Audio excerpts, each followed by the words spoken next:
Tbilissi, capitale de la Géorgie, pays aux 4 millions d'habitants, situé à mi-chemin entre l'Europe et l'Asie.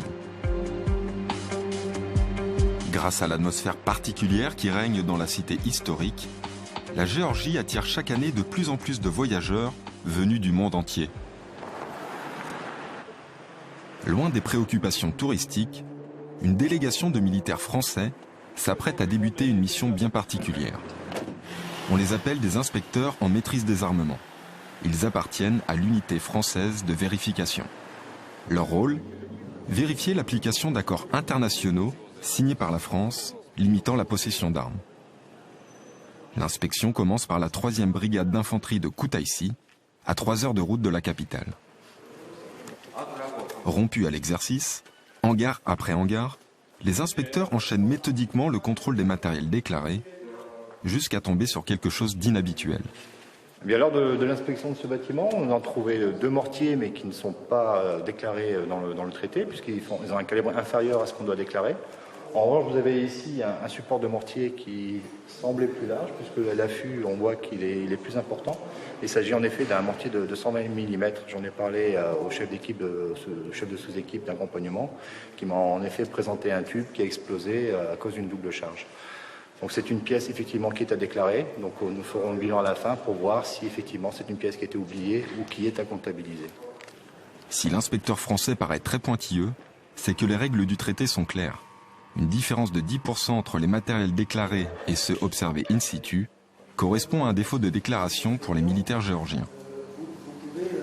On va effectivement sur le terrain pour compter en particulier ce que nous appelons les équipements limités par le traité. Pour schématiser, ce sont les équipements de guerre, les chars de combat, les pièces d'artillerie, ce type d'équipement. Et il faut qu'à l'unité près, les chiffres que l'on constate sur le terrain soient équivalents aux chiffres qu'on nous a donnés dans un échange d'informations qui nous est fourni 1 fois par an en début d'année. Pourquoi nous travaillons pendant 3 jours avec les inspecteurs? Pour montrer à tout le monde que la Géorgie, qui est le signateur de ce traité dans les années 90, nous respectons jusqu'à maintenant ce traité comme essentiel de sécurité dans l'Europe. Nouvelle journée d'inspection, nouveau site à contrôler. La délégation française est accueillie sur la base de l'escadron d'aviation mixte de Tbilissi.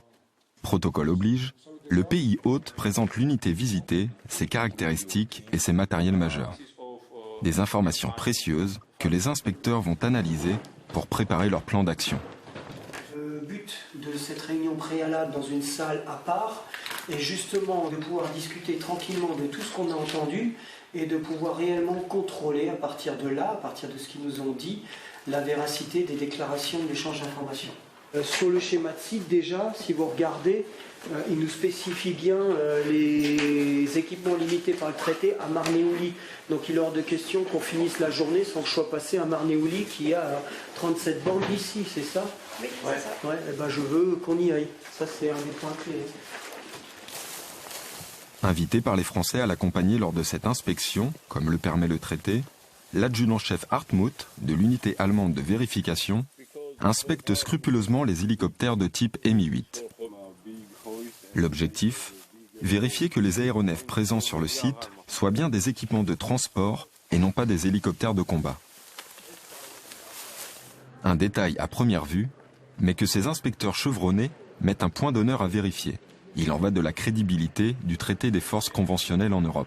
Notre but, il est surtout là, c'est-à-dire que plus ils vont être honnêtes avec nous, plus nous on sera capable de mettre dans notre rapport, oui effectivement la Géorgie respecte parfaitement ses obligations en termes de traité, c'est d'ailleurs la phrase consacrée du rapport, c'est ce qui sera écrit noir sur blanc. Comme demandé par le chef d'équipe, la délégation a pu se rendre sur le site de Marneouli, à une 40aine de kilomètres de la base principale. À première vue, on pourrait penser que ces machines ne sont pas en état de voler. Un argument irrecevable pour l'unité française de vérification. On ne fait pas de différence. À partir du moment où ils sont déclarés, tous les équipements qu'on voit, on les prend en note. Et puis après, opérationnel, non opérationnel, c'est pas à nous à à définir s'il est de l'état dans lequel il est. À partir du moment où ils sont déclarés, ils sont à compter. Dernière inspection du séjour pour l'équipe, mais non des moindres, comme le souligne le lieutenant-colonel Christophe. Les équipements qu'on veut voir, c'est ceux-là.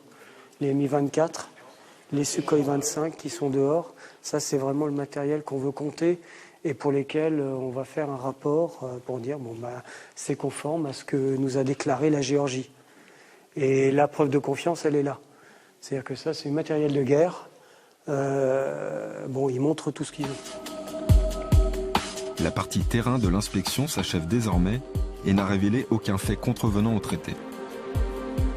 Il est l'heure maintenant pour les deux parties de signer le rapport d'inspection. Geste symbolique s'il en est, mais traduisant d'une confiance sans faille entre la France et la Géorgie. La transparence dans la maîtrise des armements, un état d'esprit qui sied parfaitement à ces opérationnels de la diplomatie de défense au service de la paix.